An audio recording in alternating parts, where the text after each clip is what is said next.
We're living in serious times today.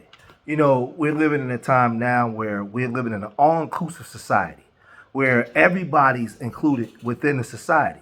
And with an all-inclusive society, you have all groups that are now out in the forefront with the masks off, and they have to be accepted and respected. And with that, you have the transgender community. And there are some people within the transgender community, when dealing with people in the public, if they're courting a man, they'll tell you that they're transgender. They'll let you know. But then you have some that really believe in their mind that they don't have a right to tell a straight man who's maybe talking to them, thinking that they're dealing with a woman, that you don't have a right to know. That's their business. And they can get with you and do things with you under the thought process that you're doing it with a woman. And to me, that's delusional. That's a sickness, because I believe that could even be a form of rape if you do that. But in the world we live in today, in an all-inclusive society, those things are acceptable. But then we get to a young man named Orlando Perez, who met a woman, which he believed to be a woman, and went to the hotel, and they did some things. And it didn't turn out good for this transgender that he went out with. It went down something like this. Investigators say the teenage suspect was so enraged that after shooting the victim multiple times, he left and then returned to the crime scene to open fire once again. Police say video from the neighborhood led them to the alleged 18-year-old Orlando Perez, now held without bond. Investigators say Perez had gone home with the victim, 37-year-old Selena Reyes Hernandez, shortly after meeting her on the morning of May 31st. And in her basement apartment in Marquette Park, Perez learned Reyes Hernandez was transgender. The offender became very upset. He left the residence. He became more upset, and that's when he came back to the residence, and then he brutally murdered the victim in this case. Prosecutors say Perez returned to the apartment a third time, again opening fire on the victim's lifeless body. So after finding out that this Hazel woman, man, or whatever it was not who he said he was, Orlando Perez decided to take his life. And like I said, you know, we finding out that this person was like 16 at the time. And, you know, when you look at the laws in certain cities, you know, 16 could be the age limit where you can do something with that. The man, allegedly, the transgender, was 32 years old. You know, and like I said, a lot of times this is a very young, impressionable young man. This person was 32 years old. That person could see that this person was young. And they went there and they did some stuff, and the man left and came back and, you know, unalived this transgender. But then we get to another part of the story coming out of Highland, Michigan. There was another young man named Carlos Lamar Scotland. And Carlos Lamar Scotland was with this transgender Aisha Davis. And they went to the hotel. He was 17 at the time. And they did some stuff. Oh, this is so disgusting. They did some stuff. And it turned out that this was, Aisha was not who he said he was. He, whatever you want to call him now, was not who he said he was. And when Carlos found out, all hell broke loose, to the point where now we're talking about this. Cold murder case is finally solved. Let's get out to Highland Park in Shawn Lay, where a woman was shot and killed last summer. Shawn, you have news of a big break in this case. Truly a big break. A tragedy here at the Woodward Inn, but it happened months ago. Really just one clue to this one is this. 24-hour video, good cameras here. That gave MSP something to go on. They truly called this investigation a whodunit. Well, it has been solved, and now Wayne County Prosecutor Kim Worthy made the announcement today. She was beloved in her community, and she was known to be generous and a compassionate person, according to her family and many, many friends. Wayne County Prosecutor Kim Worthy highlighting the tragic and mysterious murder of Asia Davis. Let me take you back to June 1st, 2023, and the Woodward Inn in Highland Park. A security camera capturing this person coming in, then running out. But that person wasn't captured for months. That night, police finding the body of the 36-year-old Asia Davis in her room. She had been shot in her head. It is alleged that the defendant shot and killed her.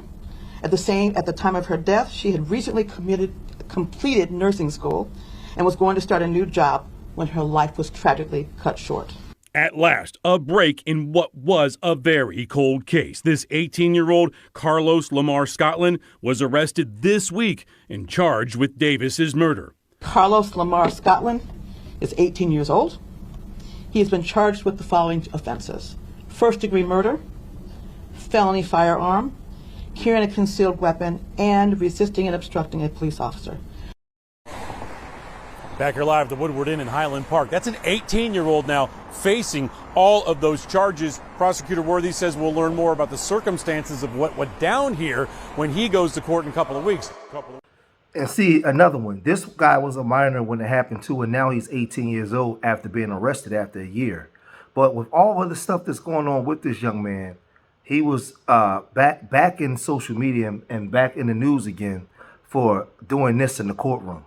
The first day of testimony in the trial of a man accused of killing a transgender woman in Highland Park. But the proceedings ended abruptly when the defendant fell asleep. CBS News Detroit's Andres Gutierrez joins us from 30th District Court with what exactly happened in that courtroom.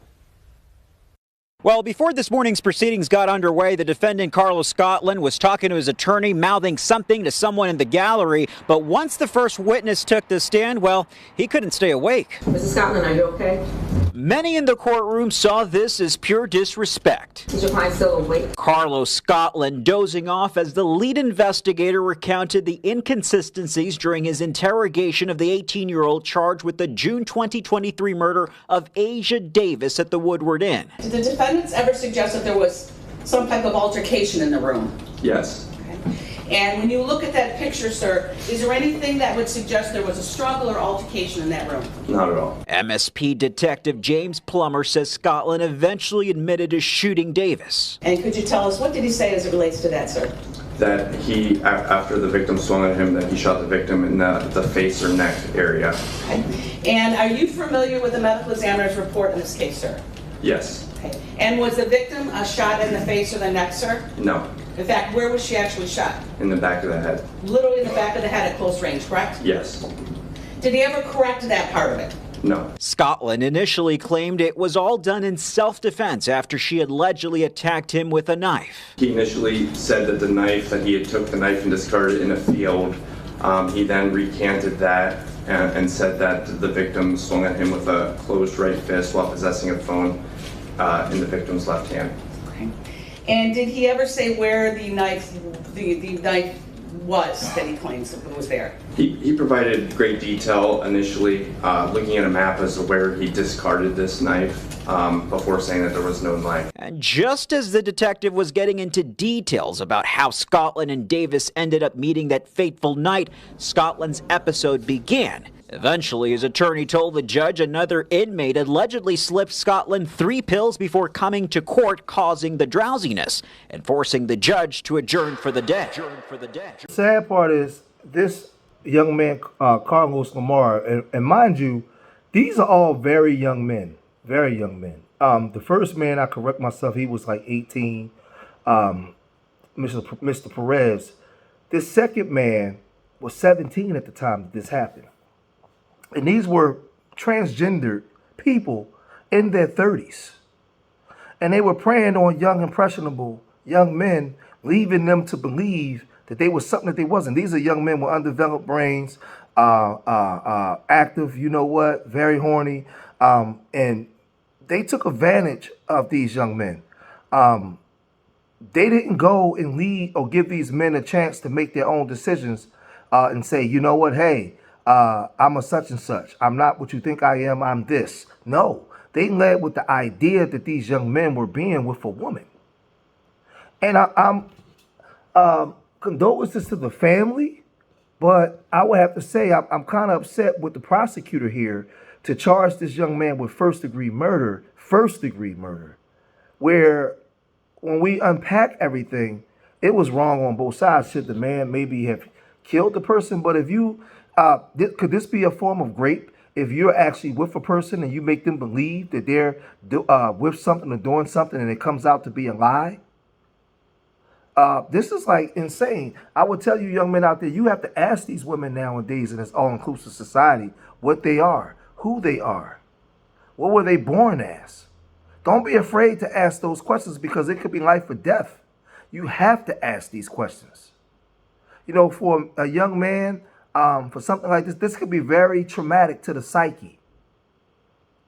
And like I said, if this was a young girl and the man did something, this is just crazy, and I feel bad for the young man. You know, he tried to cover it up, and he said that he went and said that the woman or a man or whatever you want to call it attacked him first, and he defended himself. Then he it came out that Aisha or whatever his name was didn't have a knife, and we know that he shot him in the back of the head. So it's just like it's crazy. This is insane. It's insane. But this stuff happens all the time, and I think that the government needs to pass a law that if you are transgender, then you have to actually tell a person what you are. You know, if you're going to take the mask off and say, hey, we're in an all-inclusive society, and you're dating a straight man with the belief that this straight man believes that you are an actual biological woman, then it should be imperative that you tell that man what you are and allow that man to make that choice. If not, that should be considered rape. Absolutely, it should be considered rapes. So let me know what you guys think, man. This is, like I said, I don't advocate death or the unaliving of anybody, but when something like this happens, like what can you really say? This is a crime of is it a crime of passion? You know, when you a shock, like he was very upset, shame, a whole bunch of stuff, you know. And like I said, 2 lives are lost because now these young men are going to jail for a very long time in a court system that's not going to be sympathetic towards their plight. They're not caring because we're going into these certain agendas that's set in place, man. So I'm going to cut this video short here and leave your comments in the comment section. Let me know what you guys think. Subscribe to Street Media TV. And remember, I love y'all. Till next time. Peace.